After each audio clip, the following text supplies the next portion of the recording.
Welcome everyone. Today we'll explore about loop controls and we'll see how using loop controls you can have more precise control over your loops. In the previous session we learned about while loops and when to use the while loops versus how for loops shall be used and when the while loop shall be used.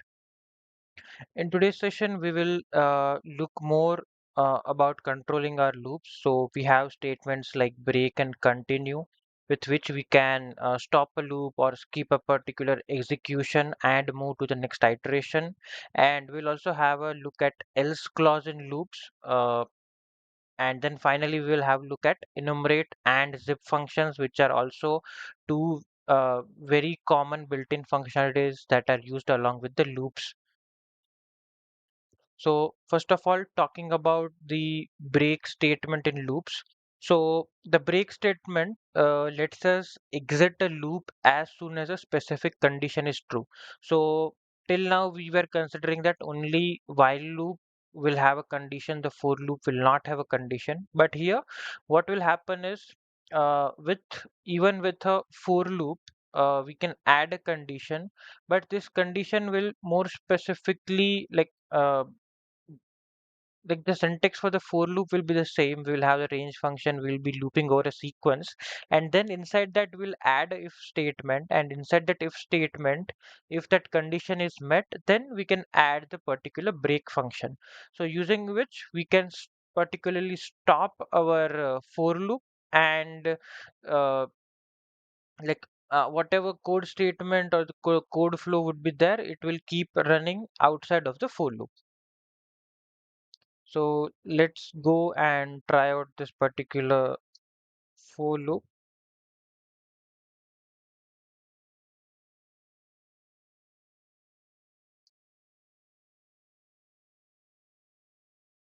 right?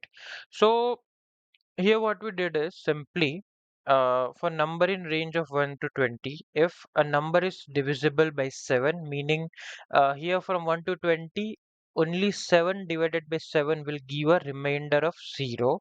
So when we do print, whenever this particular condition gets true, we will just simply print out the first number divisible by 7 is 7, and then we will just exit the loop. After that, this particular for loop will not get executed. So what I can do is, if I just go and write here print num, trying to see where this particular print stops, right? So you see, it only runs up to the number 7, and once this break is executed, the whole for loop is exited and it does not continue checking with values 8 to 20. So that's how this break functionality works. Then coming to the continue statement. So with continue statement, instead of stopping the whole loop, you can particularly just skip the particular code workflow. So taking an example of that, so let's say you are looping in range of 1 to 10, and if that particular number is divisible by 2 equal to 0, meaning we are going with an even number, trying to check for even number. So if it is an even number, just skip it, and if it is not an even number, just print the number. So it prints all the odd numbers, right? Because for all the even numbers, we just added this continue statement. If we added a break statement here, then the output would have been only 1, because once 2 divided by 2 is equal to 0, the for loop would have been stopped.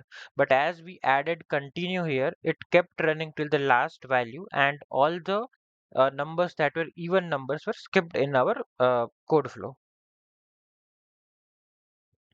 Then coming to the else block.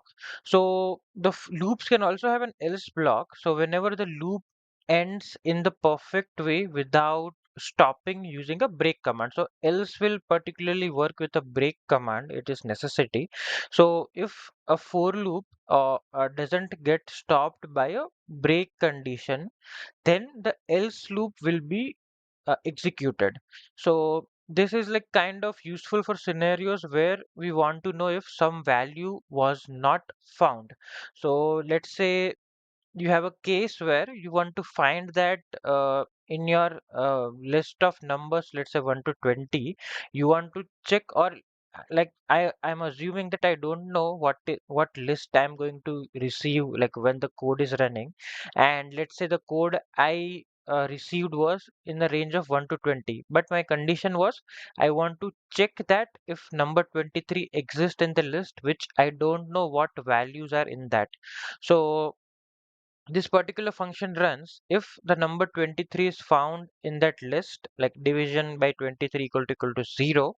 So what will happen is we found the number, and is like once I found the number, I will just run the break statement. So what will happen is if this particular for loop is stopped using the break function, this else condition won't get executed. But here in this case, what will happen is, sorry, I need to, yeah. No number divisible by 23 found, because this for loop ended naturally and the break statement didn't get executed anytime. But let's say if my code condition was something like this, so you will see found 23, but the else statement did not get executed. So this is how you can use an else statement in combination with the break condition. Then the enumerate function. So enumerate function is like a very good way of also tracking the index of the particular element that you're operating on the loop. So let's say you are doing certain code changes, or I would say, let's say you have an Excel sheet, you are using some library like pandas, and you are looping over through the overall data which you have. So let's say you have column 1, 2, 3, you are looping over that, and you want to change some value for a particular row in that Excel sheet. So if you want to mark at what value you are changing that row, if the whole for loop gets executed, you will get a output Excel sheet with the change rows. But just to keep a track of what rows got changed, what you can do is you can use a function like enumerate, and enumerate will give you a particular index at what point the particular value, or at what point the particular row was changed. So taking an example here, so let's say you have a list, and if I was just doing something like, let's say, for fruit in fruits and printing the fruit, so what my output would be apple, banana, and cherry. But if I also want to print the index for it, what I can do is this fruits, I can just wrap it up in a enumerate function, and now my variables will be index comma fruit, and what I can do is I will print index and fruit. So how my output would look like is index 0 apple, index 1 banana, and index 2 is cherry. So this is how the particular enumerate function works. It helps us in with the indexes of the particular data we are operating on in a sequential data type. Then talking about the zip function. So zip can help us loop over two sequences at a single time, like kind of parallelly using them both. It pairs those two items together. So zip function is useful when we have some related list, like let's say for example here we have a list like names and that particular exam scores, and we want to process them together. So in cases like this where two lists or two other sequences are related to each other, zip function can be very helpful. So what zip function will do is you just need to write zip function in the round brackets. You can pass both the lists, and it will iterate over both the lists. So first Li is an 85, then Bob and 90. So instead of just looping over one single list, you can like kind of loop over both the list at a single time. So Li scored 85, Bob scored 90. So in this manner, you will be able to loop over both the list at a single time, and you will be able to access the elements from them. Right. So yeah. In this session, we learned how to like better control loops with break and continue statements, how else works with loops, and how you can use enumerate and zip function, making them making our loops more powerful and adding more control to what we used to write. This tools helps us write more cleaner and efficient code for some real world scenarios.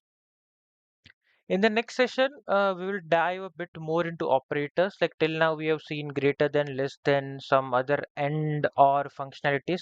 So we will have a look at all the types of operators we have. This will build the core of condition-based evaluation and expression building, and this will form as like kind of the like when you write some meaningful code, always operators will be very helpful for you. So yes, thank you for joining today's session. Let's meet in the next session. Have a nice day.